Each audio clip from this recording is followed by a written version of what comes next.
पाठ 12 महादानी कर्ण।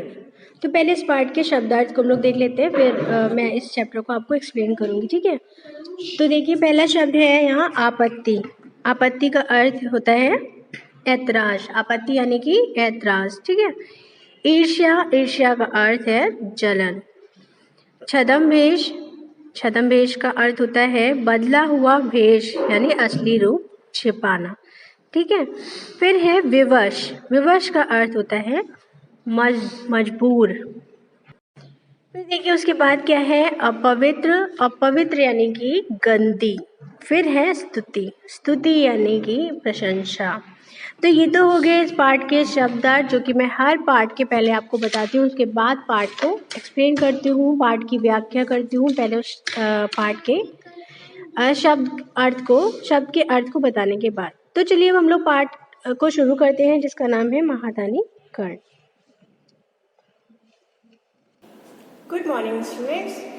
तो हम लोगों ने लास्ट पार्ट पढ़ा था कौन सा, बापू की सीख, है ना। अब वो पूरा भी हो गया था, मैंने आपको उसकी PDF भी दे दी थी, उसकी पूरी एक्सरसाइज भी बता दी थी, करा दी थी, है ना। तो आज हम लोग जिस पार्ट को पढ़ेंगे उसका नाम है महादानी कर्ण। इस पार्ट में हम लोग कर्ण के बारे में जानेंगे। बहुत सारे लोगों ने कर्ण के बारे में पहले ही सुन रखा होगा ना। महादानी कर्ण की जो कर्ण थे वो बहुत दानवीर थे, ये सारी चीजें आपने पहले भी सुन रखी होंगी।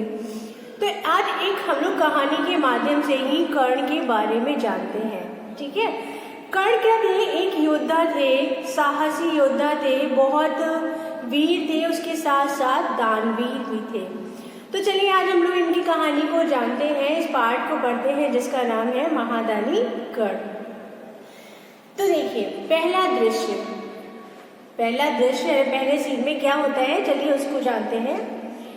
देवराज इंद्र अपने उपवन में टहलते हुए सोच रहे हैं। देवराज इंद्र क्या कर रहे हैं, अपने उपवन यानी बगीचे में टहलते हुए सोच रहे हैं।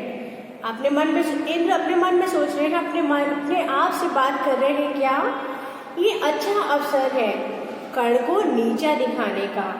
सभी कर्ण की प्रशंसा करते रहते हैं। आज कुरुक्षेत्र के मैदान में पड़ा वो अंतिम सांसें ले रहा है।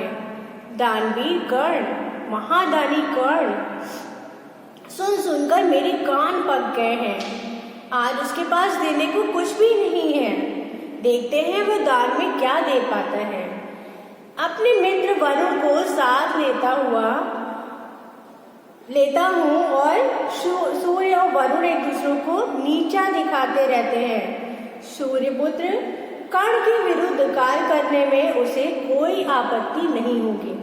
तो देवराज इंद्र थे, वो अपने उपवन यानी कि बगीचे में टहलते हुए क्या सोच रहे थे कि सब लोग बहुत कर्ण की तारीफ करते हैं, महादानी कर्ण, महावीर कर्ण, बस कर्ण कर्ण कर्ण सब लोग करते रहते हैं। तो मैं ये नाम सुन के पक गया हूँ। आज जो कर्ण है अपनी अंतिम सांसें ले रहा है, जाके वहाँ देखता हूँ कि आज वो दान में क्या दे पाता है। उसके साथ ही क्या सोचा इंद्र ने कि मैं वरुण को भी साथ ले लेता हूँ, क्योंकि वो बहुत नीचा दिखाते थे कर्ण को। तो उन्होंने सोचा कि इनको भी ले लेता हूँ और हम दोनों जाके देखते हैं कि जो कर्ण अपने इस नाम से प्रसिद्ध है, महादानी कर्ण, यानी वो बहुत दान करते हैं। तो आज देखते हैं इस अवस्था में भी वो क्या दान कर पाते हैं। और यही सोचकर इंद्र वहां से चलते हैं। ताली बजाते हैं, सेवक उपस्थित होता है। इंद्र क्या करते हैं, ताली पहले इतना प्लान करते हैं, सारी चीजें सोचते हैं, उसके बाद ताली बजाते हैं, तभी क्या होता है, एक सेवक उपस्थित होता है। पहले जमाने में देखिए, आपने देखा होगा ना कि ताली बजाते थे। तो जैसे अभी क्या होता है, ऑफिस में से जब किसी को बुलाना होता है तो बैल बजाते हैं ना। पहले क्या करते थे, वो ताली बजाते थे और उनका सेवक हाजिर हो जाता था। तो इंद्र ने इतना सोचा, अपने मन में प्लान बनाया, उसके बाद ताली बजाई, तभी उनका एक सेवक हाजिर हुआ। फिर क्या हुआ, चलिए आगे जानते हैं। इंद्र ने कहा उस सेवक से, जाओ शीघ्र ही वरुण देव को बुला लाओ, कहना मैं उपवन में उनकी प्रतीक्षा कर रहा हूँ। इंद्र ने ताली बजाई तो एक सेवक उपस्थित हुआ।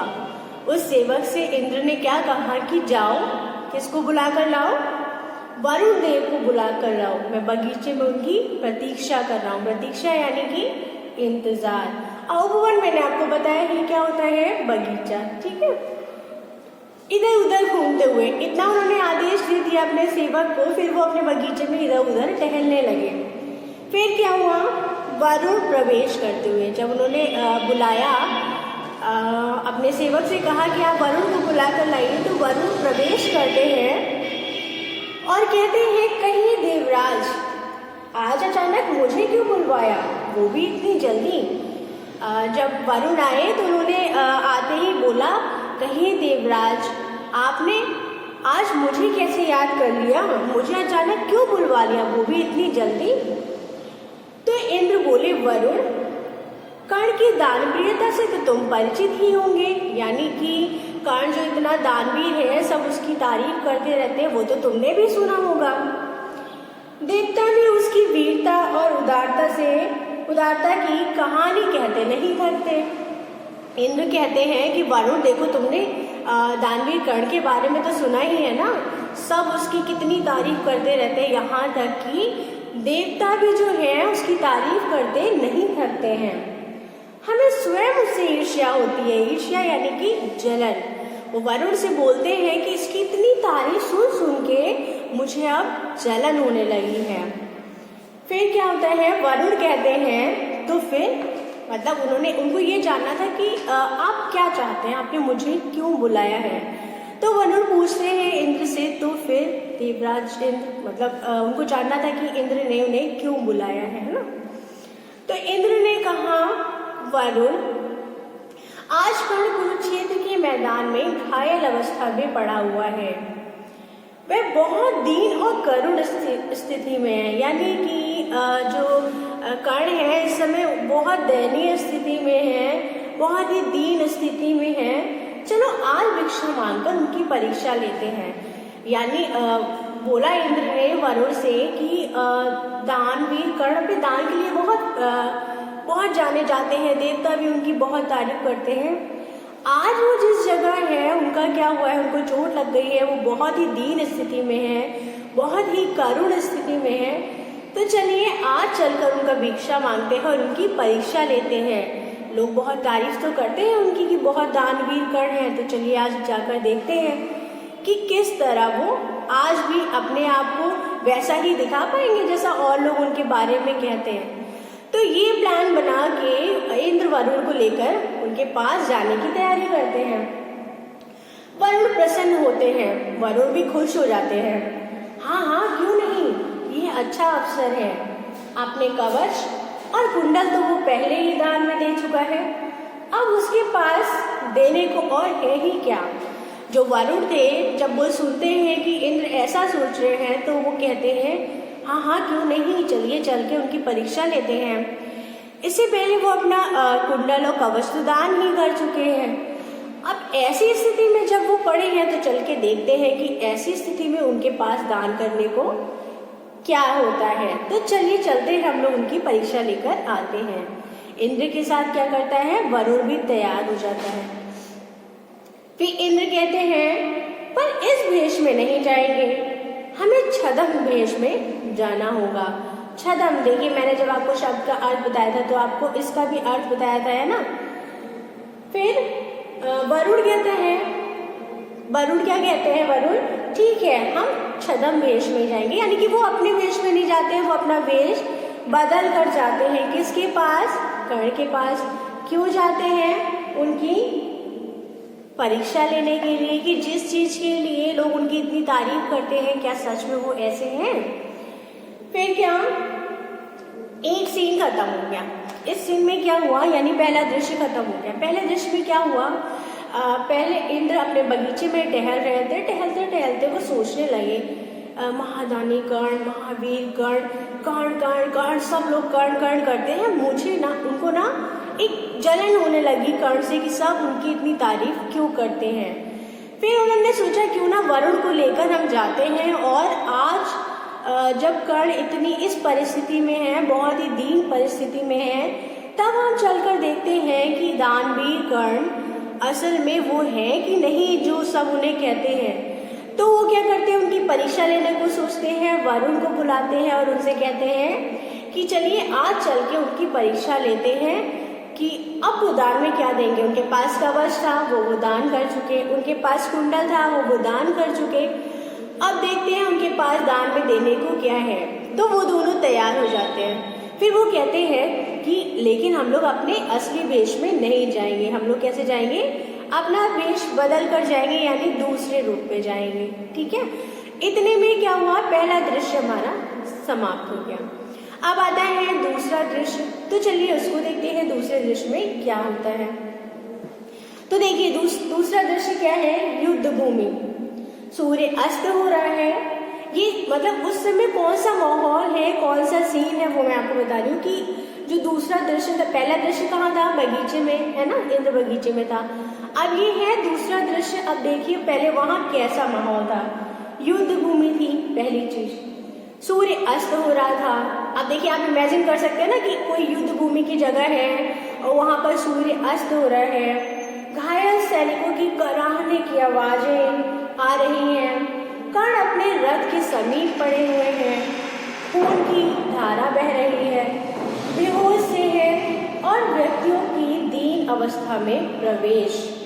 ठीक है, ये तो है दूसरा सीन जहाँ पर ऐसा माहौल है जहाँ पर वरुण और इंद्र ने जाने का प्लान बनाया है और सोचा है कि जिसके लिए कर्ण इतने प्रसिद्ध है, इतने फेमस है, लोग उनकी इतनी तारीफ करते हैं, क्या सच में कर्ण ऐसे हैं। तो दोनों वहां जाते हैं। दूसरा दृश्य क्या है, कैसा माहौल है, वो मैंने आपको बताया। फिर चलिए देखिए आगे क्या होता है। इंद्र कहते हैं महाराज कर्ण की जय। इंद्र वेश बदल के गए थे, याद है, और वरुण भी वेश बदल के गए थे। ठीक है, वरुण कहते हैं महादानी महावीर कर्ण की जय हो। दोनों लोग कहते हैं।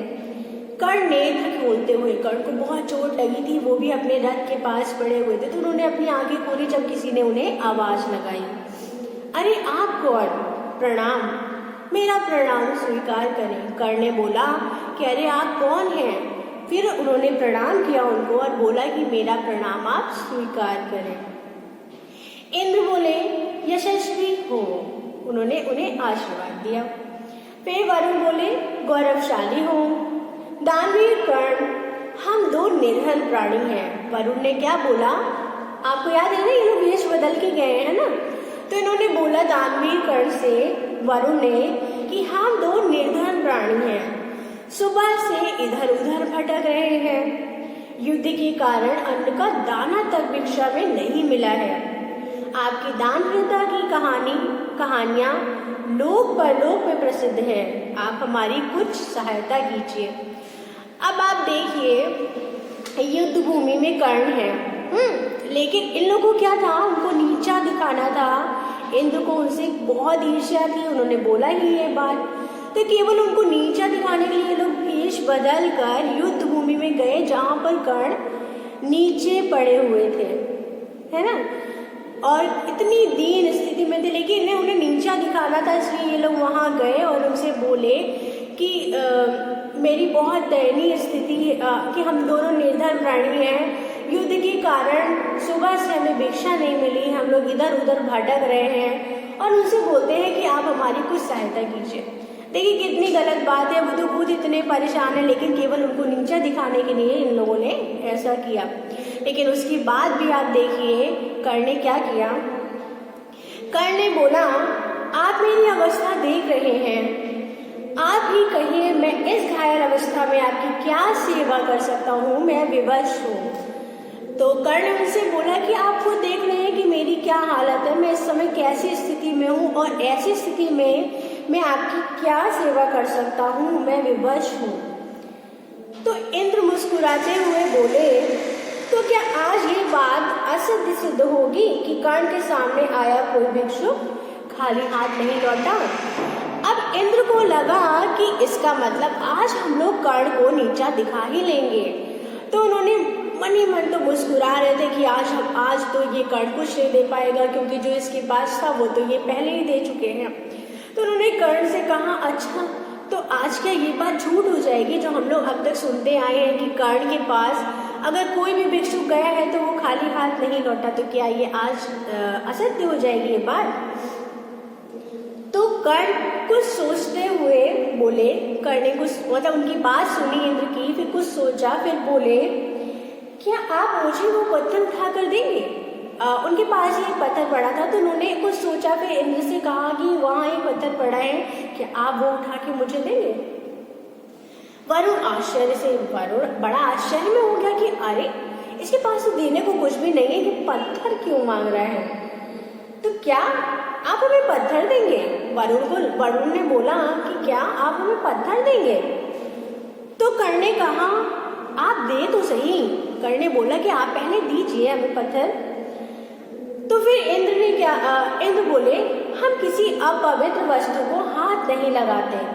और फिर यह तो युद्ध भूमि में पड़ा मिट्टी और रक्त से सना पत्थर है। जब कर्ण ने उनसे बोला कि आप वो पत्थर मुझे उठा कर देंगे, तो वरुण तो चौंक गए, उन्हें बड़ा आश्चर्य हुआ कि क्या आप हमें पत्थर देंगे दान में?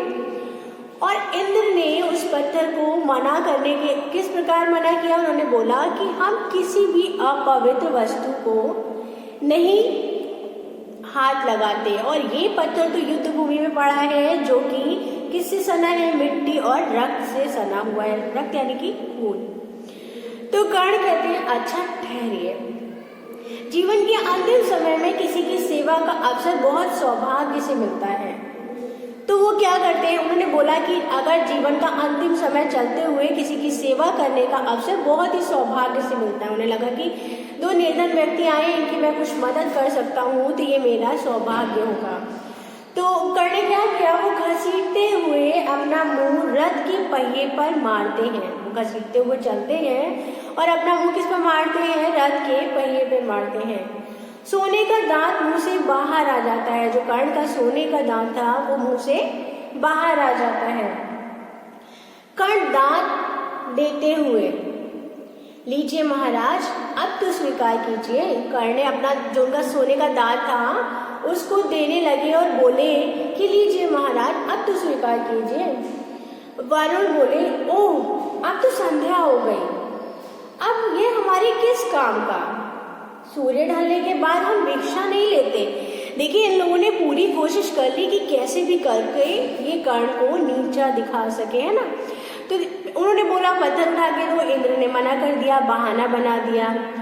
फिर जब उन्होंने अपना दांत तोड़ कर दिया तो वरुण क्या बोले, अब तो शाम हो गई है, सूर्य अस्त हो रहा है और इस टाइम हम भिक्षा नहीं लेते हैं। लेकिन उसके बाद भी देखिए कर्ण ने क्या किया, आकाश की ओर मुंह उठाकर उन्होंने हाथ जोड़कर प्रार्थना करते हुए कहा, सूर्यदेव आप मेरे पिता हैं, मेरा अंतिम समय निकट है, कृपा कर मेरे वचन की रक्षा कीजिए। इन्होंने बोला, कर्ण ने सूर्यदेव से प्रार्थना की कि आप मेरी प्रार्थना को सुनिए, मेरा अंतिम समय निकट है, मेरे वचन की रक्षा कीजिए।